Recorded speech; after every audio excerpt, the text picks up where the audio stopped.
नमस्कार, अभिनंदन, आभार। मैं हूं प्रियंका सिंह। आप देख रहे हैं अपना बेहद खास कार्यक्रम भाग्य दर्पण। आज हमारे साथ मौजूद हैं विश्व के जाने माने एस्ट्रोलॉजर, न्यूमरोलॉजिस्ट, लाल किताबन वास्तु कंसल्टेंट डॉक्टर अंकित त्यागी जी। जय श्री राम गुरु जी, स्वागत है आपका हमारे इस बेहद खास कार्यक्रम में। जय श्री राम। प्रभु श्री राम सबको खुश रखे। गुरु जी, बहुत सारे लोग मेहनत करने के बाद भी उनको सफलता नहीं मिलती है और कुछ लोग तो बार बार असफल हो जाने के कारण कोशिश करना भी छोड़ देते हैं और उनके अंदर एक बात घर कर जाती है कि वो सफल हो ही नहीं सकते। इसका क्या उपाय है? क्या हम ऐसा कुछ कर सकते हैं जिससे हम आसानी से सफलता को प्राप्त कर सकें, ये सफलता की सीढ़ियों को चढ़ सकें? असफल होना दरअसल सफलता की पहली सीढ़ी होती है। आप सबने बहुत पुरानी बात है जो सुनी होगी, बहुत पुरानी एक सेइंग है, एक कहावत है। इंग्लिश में सेइंग कह सकते हैं कि failure is the first step of success.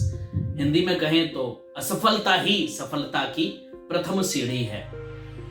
और ये आज कोई नई बात नहीं है, ये कहावतें आज नहीं आई है इस दुनिया में। अगर हम पीछे जाकर के देखें, आप श्रीमद् भागवत गीता का अध्ययन करिए, आपको पता चल जाएगा। आप जो टेंशन लेते हैं वो टेंशन लेना छोड़ देंगे। तो अगर आपको लगता है कि आप बार बार असफल हो रहे हैं या बार बार कोशिश करने के बाद भी सफल नहीं हो पा रहे हैं, तो इसका मतलब ये नहीं कि आप प्रयास करना छोड़ दें। मैं हमेशा एक बात बोलता आया हूं, try until you fail to try. फिर से सुनिएगा, मैं हमेशा एक बात बोलता हूं, try until you fail to try. उस समय तक प्रयास करिएगा जब तक आप प्रयास करने में असमर्थ ना हो जाएं, तब तक आप प्रयास करिएगा। अगर आपने ये कर लिया, हो ही नहीं सकता कि आपको सफलता ना मिले, हो ही नहीं सकता कि आपके जीवन में सफलता ना आए। सफलता आपके पीछे पीछे खुद आएगी। आप कोशिश करके तो देखिए, आप ट्राई करते रहिए, कब तक सफलता नहीं मिलेगी। पहले अटेम्प्ट में, दूसरे में, तीसरे में, चौथे में, 10वें में, 20वें में, 50वें में, एक समय ऐसा होगा, एक अटेम्प्ट ऐसा होगा कि जो सफलता भी मजबूर हो जाएगी आपके पास आने के लिए। आपके कदमों में सफलता को आना होगा। आप अटेम्प्ट तो करिए, आप ट्राई तो करिए, आप कोशिश तो करिए। दिक्कत कहां आती है कि हम हिम्मत हार जाते हैं। दिक्कत कहां आती है, हम सोच लेते हैं कि हमारा कुछ नहीं हो सकता। भैया, हम सोच लेते हैं हमारा भाग्य ही ऐसा है, हमारे तो कर्म ही ऐसे हैं, हमारा तो ऊपर वाले ने नसीब ही ऐसा लिख दिया। अरे क्यों भाई, नसीब ठीक है, कुछ चीजें आपके भाग्य में लिखी हैं और मैं भी हमेशा बोलता हूं कि वक्त से पहले और भाग्य से ज्यादा कभी किसी को नहीं मिलता, लेकिन आपके कर्म भी आपका भाग्य उतना ही निर्धारित करते हैं जितना कि आपका भाग्य प्री डिसाइडेड है। तो आप कर्म करना क्यों छोड़ देते हैं? आप प्रयास करना क्यों छोड़ देते हैं? एक छोटी सी स्टोरी मुझे याद आती है, आप लोगों के साथ शेयर करना चाहूंगा। एक इंसान था, बड़ा ही कंजूस, जिसको बोलते हैं एकदम निपट कंजूस, और इतना कंजूस कि शायद वो खुद भी एक एक्चुअल में आपने एक वर्ड सुना होगा, मक्खी चूस। बस उसी तरह का कंजूस एक इंसान था और उसका नाम लोगों ने रख दिया दानी सिंह, क्योंकि इतना ज्यादा कंजूस था। तो आपको पता ही है कि लोग अपोजिट होते हैं, लोगों ने उसका नाम रख दिया दानी सिंह। अब दान तो कभी करना ही नहीं, वो तो निपट कंजूस है, दान कहां से करेगा? वो अपने लिए नहीं करता कभी, किसी और के लिए तो तब करेगा। तो जब उस बुढ़ापा आ गया, थोड़ा समय बीत गया, तो घरवाली हमेशा कहती थी कुछ दान कर दिया करो, इतना पैसा है, कमाया है जीवन में, कुछ किसी गरीब आदमी को खिला दिया करो। मतलब ही नहीं, सवाल ही नहीं उठता। तो घरवाली के बहुत समझाने पे घरवाली ने कहा, अच्छा एक काम करो, अगर आप ज्यादा कुछ नहीं कर सकते हो तो एक बार गंगा तो नहाओ, कुछ तो धुलेंगे, जो पाप आपने कमा लिए कुछ तो कम होंगे। तो बस ये सोच करके उसने कहा चलो ठीक है, आप कह रही हो तो मैं गंगा नहाया हूं, क्योंकि उसको लगा यार गंगा यहाँ से 10-12 किलोमीटर, 13 किलोमीटर, 9 किलोमीटर जो भी थी उसके घर से पास में थी। तो उसने कहा उसमें तो कुछ लगना नहीं है, फ्री में गंगा में नहा के आना है, चलो वो नहा लेता हूं। इसके कहने से जिंदगी भर कहती रही कुछ कर लो, कभी मैंने इसकी बात मानी नहीं, तो ये बात मैं मान लेता हूं क्योंकि इसमें कुछ लगेगा नहीं। अब इतना कंजूस आदमी है, सोचिएगा। अब वो पैदल 8 किलोमीटर, 9 किलोमीटर, 10 किलोमीटर गया और जब वहां पहुंचा तो उसको लगा यार जैसे मैं गंगा में डुबकी लगाऊंगा, यहाँ तो बहुत सारे पंडा खड़े हैं, अब ये तो मांगेंगे, अब इनको देना पड़ेगा। तो फिर पीछे हट गया, इतना कंजूस। उसने सोचा एक काम करता हूं, जहां लोगों के शव बहाए जाते हैं, जहां अस्थियां बहाई जाती है गंगा में, जहां शमशान घाट है गंगा के किनारे, मैं वहां चल लेता हूं। वहां कोई साधु नहीं मिलेगा, वहां कोई पंडा नहीं मिलेगा, क्योंकि वहां लोग दुख में आते हैं, तो वहां कौन ही मांगने आता है। अब देखेगा भगवान की लीला, देखेगा श्री ऊपर वाले की लीला देखेगा, महादेव की लीला देखेगा कि वो व्यक्ति वहां से जाकर के शमशान जो घाट था गंगा के किनारे जहां लोग अस्थियां विसर्जन करते हैं या बहाते हैं, वहां पर जाकर के वो व्यक्ति डुबकी लगाने के लिए अपने कपड़े उतारे, कपड़े रखे और अपना उसने गंगा जी में डुबकी लगाई। अब भगवान का करिश्मा देखिएगा आप कि जैसे ही डुबकी लगाई और व्यक्ति खड़ा हुआ, भगवान ने सोचा परीक्षा मैं भी ले लेता हूं। भगवान जजमान पंडा बनकर के आकर के खड़े हो गए लाल कपड़ों में। जैसे ही डुबकी लगाकर पानी से ऊपर निकला, सामने भगवान खड़े थे और भगवान ने स्वयं एक पंडा का रूप धारण कर लिया और भगवान कह रहे जय हो जजमान की। अब जजमान तो परेशान हो गए। जजमान ने कहा जी बताओ मैं क्या कर सकता हूं आपके लिए, और आप यहां क्या कर रहे हो, यहां तो लोग आते ही नहीं, आपको कौन भीख देता होगा यहाँ। जजमान उसमें भी ढूंढ रहे हैं आप यहाँ आए क्यों, आपको ये कौन भीख देगा सर, आप तो बेकार में आ गए यहाँ पंडित जी। तो पंडा जो थे, जो भगवान का रूप धारण किए हुए थे, उन्होंने कहा भाई भीख यहां तो लोग बहुत कम आते हैं और जो भी आता है वो साल भर के भोजन का प्रबंध कर जाता है हमारे, तो हम तो यहीं खुश रहते हैं, तो आप भी बस हमारा कुछ प्रबंध कर जाइए और हम खुश हैं। तो उन्होंने कहा साल भर, मैं तो सोच भी नहीं सकता इतना। तो जो भगवान पंडा के रूप में थे उन्होंने कहा आप ऐसा करो, आप 6 महीने का प्रबंध कर जाओ जजमान। अब जजमान को कहा भैया 6 महीने मतलब ही नहीं, उन्होंने कभी जिसको कभी 6 टुकड़े दान ना करे हो रोटी के, तो वो व्यक्ति 6 महीने का आप सोचेगा, कभी सोच भी नहीं सकता। उसने कहा नहीं नहीं नहीं मेरे से नहीं होगा पंडित जी कि तो आप एक काम करो 1 महीने का ही कर जाओ, आप 1 महीने का प्रबंध कर जाओ, फिर ऊपर वाला कुछ करेगा हमारे लिए, भेजेगा, जिसने हमको भेजा है वो खाने का इंतजाम भी करेगा। तो जजमान कह रहे नहीं नहीं नहीं मैं तो 1 दिन का भी नहीं दे सकता। अब भगवान भी अड़ गए भैया, पांडा के रूप में थे। भगवान भी कहने लगे कि जजमान कुछ तो देना पड़ेगा, डुबकी लगाइए, फ्री तो नहीं जा सकते यहां से।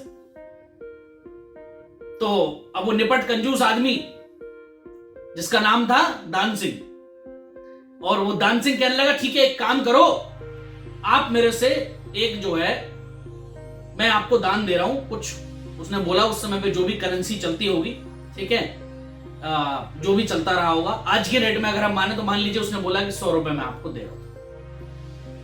तो भगवान ने कहा चलो ठीक है आप 100 रुपए दो, कि वो भी अभी नहीं, वो उधार अभी है नहीं मेरे पास, जब मैं दोबारा आऊंगा तो मैं दे दूंगा, या जब दोबारा कभी मुलाकात होगी तो दे दूंगा। 100 रुपए उधार दान कर दिए और ना करके थका हारा 9-10 किलोमीटर पैदल गया, 9-10 किलोमीटर आया, थका हारा घर आकर के सो गया। अब थक ही जाएगा आदमी, बुढ़ापे का शरीर। थोड़ी देर बाद घर पे टन टन टन किसी ने गेट खटखटाया। अब गेट खटखटाया तो पत्नी गई और गेट खोला तो भगवान स्वयं बाहर खड़े थे पांडा के रूप में। भगवान ने कहा वो आपके पतिदेव वहां वादा कराए थे 100 रुपए देने का और वो लेने आया हूं। पत्नी अंदर आई, बोली जी आप किसी को 100 रुपए दान करके दे आए थे। बोला अरे यहां भी आ गए पंडा। उसको बोलो तू बहुत बीमार है, बहुत तबीयत खराब है, जाओ जाकर के बोल दो। पत्नी ने कहा ठीक है। पत्नी बाहर गई, बोली जी उनकी तो बहुत तबीयत खराब है, वो तो बहुत बीमार हैं, अभी उठ नहीं पा रहे हैं, उठेंगे तो दान करेंगे फिर कभी। अब भगवान भी भगवान है, भगवान की लीला देखो। भगवान ने कहा अरे इतनी तबीयत खराब है जजमान की, तो जब तक जजमान की तबीयत ठीक नहीं होती मैं यहीं रहूंगा और यहीं खाऊंगा और यहीं सोऊंगा। अब माया देखिए आप भगवान की, भगवान कह रहे मैं तो यहीं रहूंगा भाई। अब पत्नी फिर अंदर गई, उसने कहा भैया उसने तो रैन बसेरा डाल लिया यहीं, वो पंडा तो जा ही नहीं रहा, हो तो यहीं रहेगा यहीं खाएगा। उसने कहा एक काम करो बाहर जाकर के बोलो मर गया मैं। अब पत्नी फिर बेचारी रोती हुई गई, जी वो तो खत्म हो गए, स्वर्ग सिधार गए। अब बाहर भगवान की लीला देखिए, भगवान ने कहा स्वर्ग सिधार गए, अरे ये तो बड़ा बुरा हुआ, जजमान खत्म हो गए। भगवान ने उससे पहले की पत्नी अंदर जाती, भगवान ने पंडा के रूप में पूरे गांव में पूरी गली में सबको बता दिया कि दान सिंह खत्म हो गया। अब कंजूसी देखिए आप, दान सिंह खत्म हो गया, लोग आ गए उसके घर में, लोग इकट्ठा हो गए, अर्थी की तैयारी होने लगी। पत्नी रो रही है मरे नहीं है ये, लोग कह रहे हैं अरे इनका बहम है, इनका प्यार है, होता है, पत्नी है भाई उसको कहां लगेगा। पत्नी कह रही नहीं जिंदे हैं, लोग कह रहे मोह माया है ऐसा, कोई बात नहीं, सांत्वना दे रहे हैं लोग, समझा रहे हैं आसपास की औरतें लेडीज सांत्वना दे रही हैं कि नहीं ये मरे नहीं है जिंदे हैं, कि हाँ बहन ऐसे ही लगता है, सबको है, सब सोच रहे हैं ऐसे लगता है, मोह है। पत्नी को होता ही पति से, किस पत्नी को लगता है उसके पति चले गए, किसी को नहीं लगता, कह रहे नहीं गए हैं। और वो देखिए कंजूस आदमी अर्थी पर लेट गया, सांस रोके पड़ा है, कफन बांध दिया, लोगों ने लपेट लिया और कंजूसी देखी लिपट गया। कंजूसी देखिएगा आप उसकी, कफन में लिपट गया। लोग ले गए शमशान में, राम नाम सत्य है, चुप जा रहा है, सांस रोके पड़ा है। शमशान में जाकर के रख दिया, उपला लकड़ी रखने की, जो कंडा रखते हैं, लकड़ी रखते हैं, उसकी तैयारी हो गई। तो भगवान बोले कि भाई मुझे इसके कान में कुछ कहना है। तो लोग बोले ठीक है पंडित जी, आपको कुछ कहना है तो कह लीजिए। तो भगवान गए, बोले भाई तू दान मत कर, और तू अपनी जिंदगी को खत्म कर रहा है, क्योंकि भगवान को लग गया ये कुछ नहीं दान करेगा, ये मर जाएगा, जल जाएगा, लेकिन ये 1 रुपया देख करके नहीं जाएगा। तो भगवान ने कहा तू क्यों अपनी जिंदगी खराब कर रहा है भाई, तू दान कर या मत कर, पर तू ऐसा क्यों कर रहा है, और क्या चाहता है?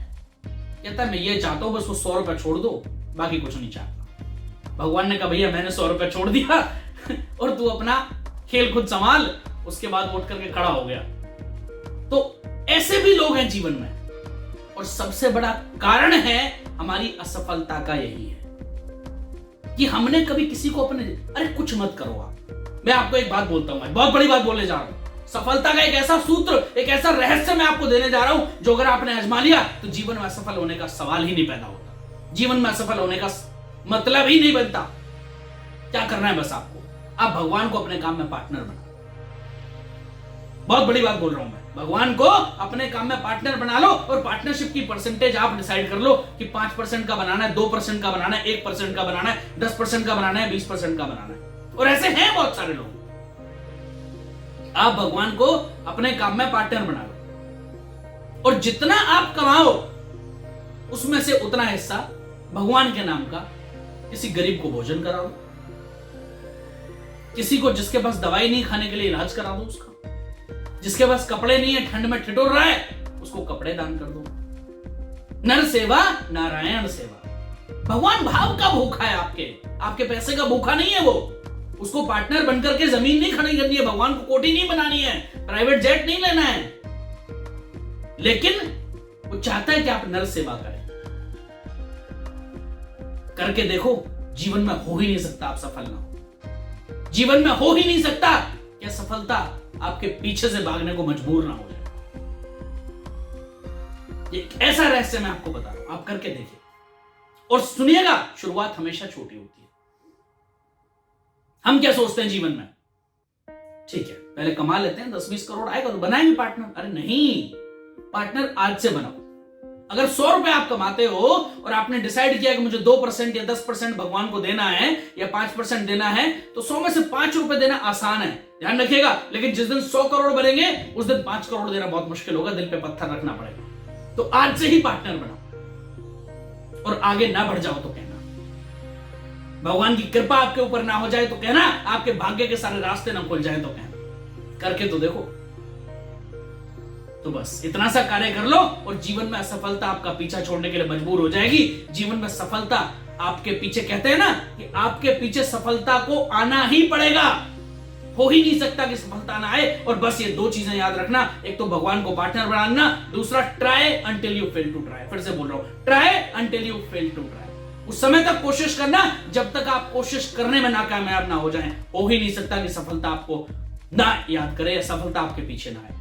सफल होने के लिए मजबूर हो जाएंगे आप। सफलता को आपके पास आने के लिए मजबूर होना पड़ेगा, आएगी सफलता, हो ही नहीं सकता कि ना। बस इतना सा कार्य कर लो और जीवन में सफलता के सारे द्वार खुल जाएंगे। बहुत बहुत आभार आप सबका। जी धन्यवाद गुरुजी, आपने बहुत अच्छी जानकारी दी, बहुत अच्छे से समझाया। हम इस चीज़ को आगे फॉलो करेंगे और अपनी लाइफ में कभी भी हम फेल नहीं होंगे। अगर आपको हमारी ये वीडियो पसंद आती है तो हमारे हर एक वीडियो को लाइक ज़रूर करें, और हाँ हमारे चैनल को सब्सक्राइब करना बिल्कुल ना भूलें, और हाँ बेल आइकन ज़रूर दबा दें ताकि हमारी आने वाली हर एक वीडियो का नोटिफिकेशन आप तक पहुंचता रहे। फिर मिलेंगे एक नई वीडियो के साथ, तब तक के लिए आप सबको जय श्री राम।